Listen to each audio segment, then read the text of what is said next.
Hola kebluker, estes donde estes. Hoy haremos comida a partir de batatas proceadas que producen pedos, yang artinya, halo keblukers, hari ini kita akan membuat makanan dari olahan ubi pembuat kentut. Ini kita sedang di kebun Waentur, dalam kurung Madok, langsung kita koer tanah dan langsung kita dapat buruan kita. Kalau di sini, mau apa tinggal ambil, gak perlu bebeja, yang penting secukupnya, boleh kurang gak boleh lebih. Tidak lupa ngontrol, antisipasi jikalau ada yang punya tepuguh-puguh manting. Scan beralih ke dalam jolang, ubi langsung kita bersihkan. Lihat air menjadi coklat, tinggal rebus, tambah gula dan air pati, kalian sudah bisa dagang bajigur.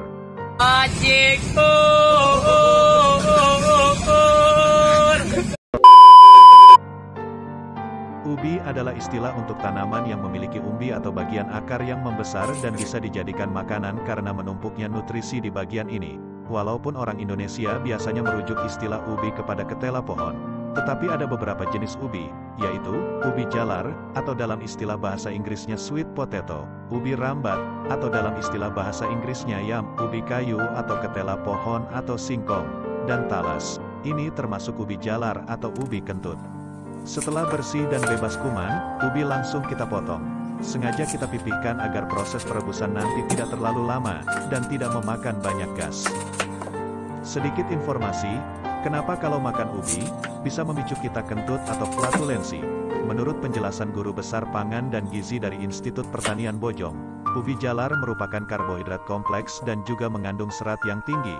Ubi tidak mudah dicerna, menyebabkan proses fermentasi di dalam usus oleh bakteri yang memicu gas. Nah, inilah yang membuat kita menjadi mudah kentut kalau makan ubi.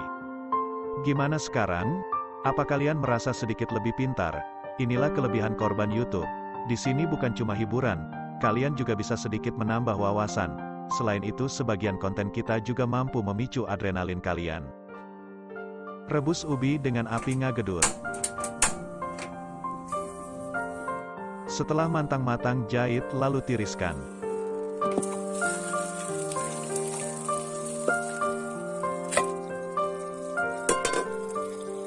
Ubi ini juga biasa disebut mantang atau bolet, memiliki warna yang bervariasi, seperti ungu, merah, putih, oranye, dan kuning seperti waduk.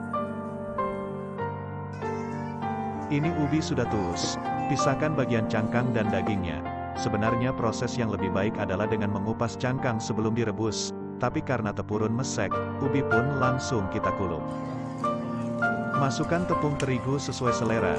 Selain menambah banyak adonan, tepung juga berfungsi sebagai perekat antara ubi satu dengan ubi lainnya. Tambahkan sedikit garam sebagai pemancing agar rasa khas dari ubi tidak menghilang. Selain keringat dan daki yang juga ikut serta dalam meramaikan cita rasa ubi.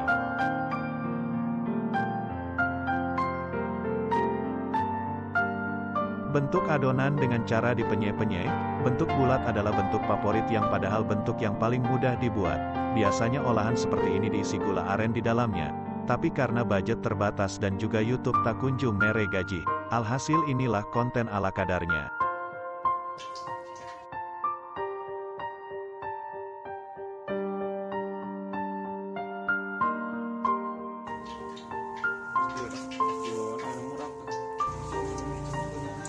Sebelum digoreng, masukkan bulatan ubi ke dalam adonan tepung beras dan air.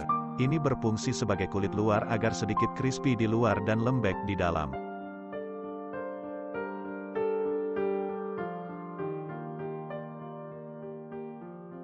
Masukkan mentega ke dalam wajan panas, biarkan meleleh sembari tambahkan gula. Ini proses membuat karamel.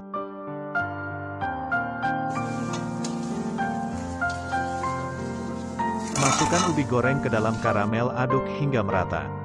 Sekali lagi kameramen lupa memencet tombol rekam, padahal banyak adegan seperti menabur coklat, membagi olahan ubi kepada pakir ginding, agar dosa dari nyolong ubi sedikit terurai.